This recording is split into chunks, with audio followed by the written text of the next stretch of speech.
하나님의 나라를 기다리는 자, 하나님의 나라를 기다리는 자 요셉이라고 했습니다. 요셉. 성경에서 부활의 역사적 사건을 기록하고 그 기록 가운데 빼놓을 수 없는 한 인물이 있다면 아리마대 사람 요셉입니다. 그럼에도 불구하고 우리에게는 잘 알려지지 않고 묻혀져 있는 인물입니다. 잘 다루어지지 않는 인물이에요. 그럼에도 불구하고 사복음서에는 모두가 이 사건을 동시에 기록하고 있다는 것은 그만큼 아리마대 사람 요셉이 차지하는 비중이 크다는 것을 우리에게 보여주고 있습니다. 자, 그렇다면은 아리마대 사람 요셉을 어떤 인물로 평가했을까요? 마태복음에 보면은, 마태복음 기사에 보면은 아리마대 사람 요셉은 부자라고 말합니다. 부자. 그 다음에 예수 그리스도를 따르는 제자였다고 말합니다. 이 부자고 제자였다, 이것을 증명할 수 있는 것 가운데 하나가 그 당시 예루살렘 성 주변 흰놈의 골짜기, 그곳에 돌을 파서 자기가 들어갈 무덤을 준비한다는 것은 재력가가 아니면 그 당시는 상상할 수 없는 일이었습니다.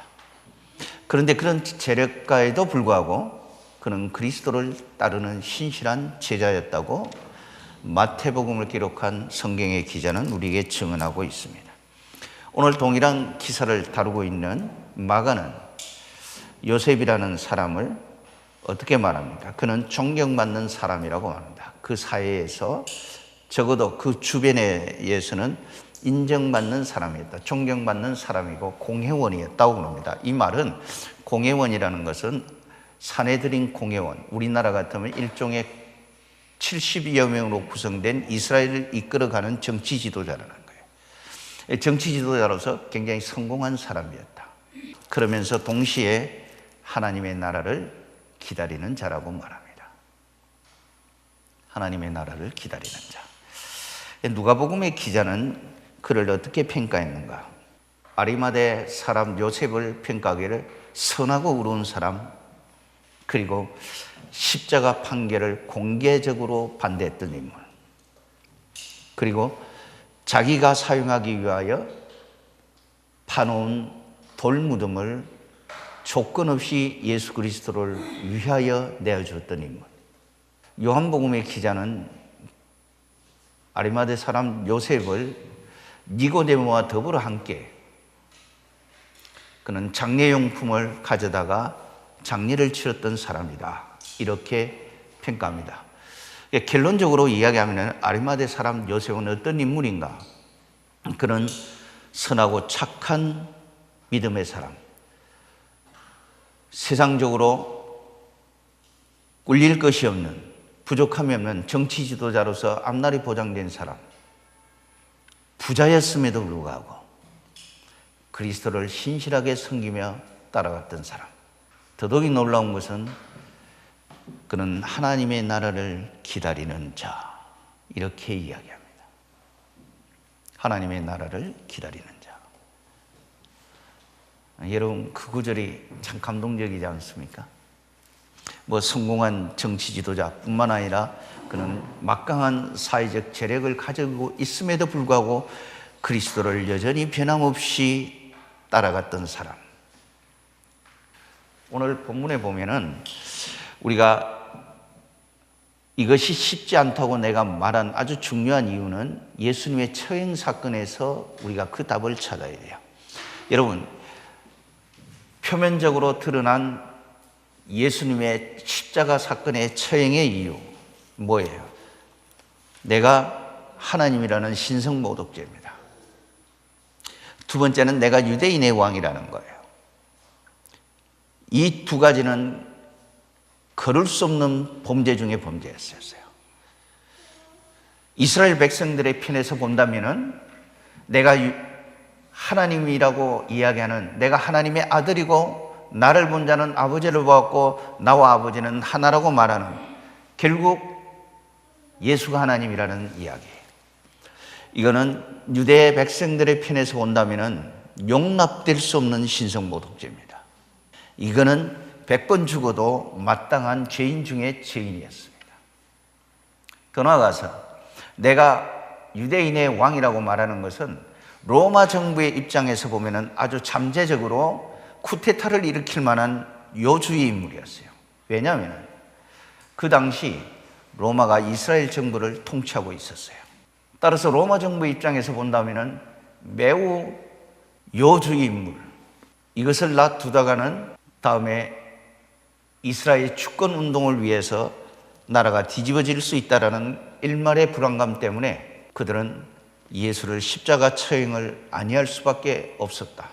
그럼에도 불구하고 그런 상황, 그런 분위기 속에서 정치 지도자로서 성공한 아리마대 사람 요셉, 부자였고 그런 사람이 공개적으로 나와서 예수의 처형을 반대하고 죽자, 성경은 당돌이 그럽니다. 당돌이.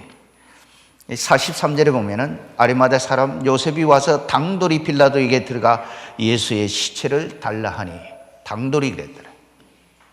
이거는 일종의 모험입니다. 지금까지 이루어놓은 자기의 모든 성공이 한순간 물거품이 될 수 있는 아주 위험한 행동이었습니다. 그럼에도 불구하고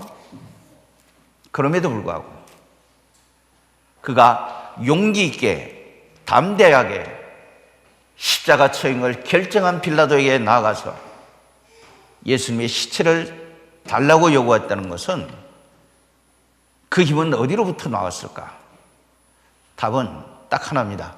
하나님의 나라를 기다리는 사람이었기 때문에 가능했다. 이 하나님 나라만큼은 포기할 수 없다. 그렇기 때문에 당돌하게 용기 있게 담대히 나가서 주님의 시신을 달라고 요구했던 요셉. 그렇다면 우리의 질문은 이렇게 시작되어야 합니다. 그러면 아리마대 사람 요셉, 그는 누구이며 그를 통하여 오늘 이 시대를 살아가는 우리가 배워야 할 교훈은 뭐냐라는 거예요.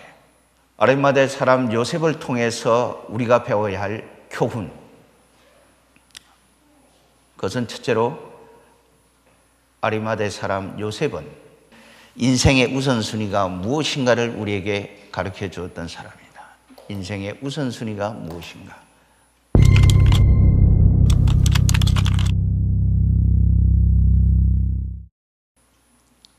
이것을 다른 말로 한다면은 내가 사는 존재의 목적, 오늘을 살아가는 우리들의 이유, 오늘 내가 그렇게 땀 흘리며 헐떡거리며 바쁘게 살아가는 이유, 내 존재의 이유, 내가 살아가는 삶의 목적, 그 인생의 우선순위가 어디에 있느냐라는 거예요. 그것은 요셉은 하나님의 나라였다라는 거예요. 하나님의 나라. 중요한 것은 나에게 그런 믿음이 있느냐라는 거예요. 단순히 교회 오는 것 말고 정말 하나님의 나라가 그 세상 그 어떤 것과도 바꿀 수 없는 내게 가장 가치 있는 나라인가? 그것이 핵심이 되어야 되는 거예요. 정말 부활을 믿는 사람들, 하나님의 나라가 존재한다는 것을 확신하는 사람은 정치적인 위치나 세상의 권력이나 세상에서 소유한 돈이나 거기에 매이지 않는다는 거예요. 오늘 많은 사람들이 정말 인생의 우선순위, 삶의 목적, 내가 오늘을 사는 존재의 이유, 그것이 하나님의 나라라고 정말 고백할 수만 있다면 여러분, 우리의 사회는 더 의로워졌을 것이고 더 정겨워졌을 것이고 더 풍요로운 나눔이 있는 사랑 가운데 세워지는 나라가 되었을 거예요. 아리마대 사람 요셉이 더 존경스러운 것은 그는 성공한 정치 지도자였습니다. 그는 부자였습니다.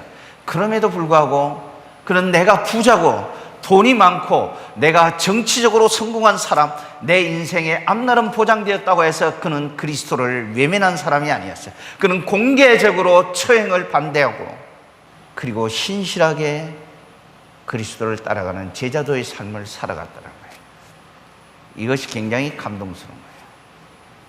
오늘 우리 시대 사람들 보세요.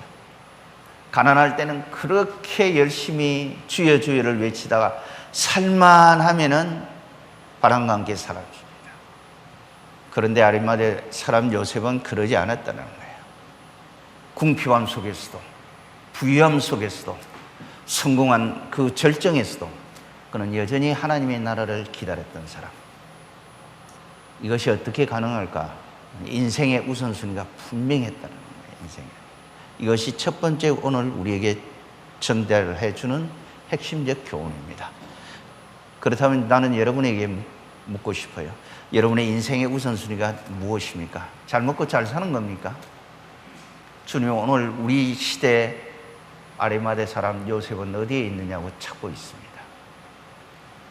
여러분, 그 찾고 있는 그 이름 속에 주님, 내가 여기 있나이다 응답할 수 있는 저와 여러분이 되어지기를 축복합니다.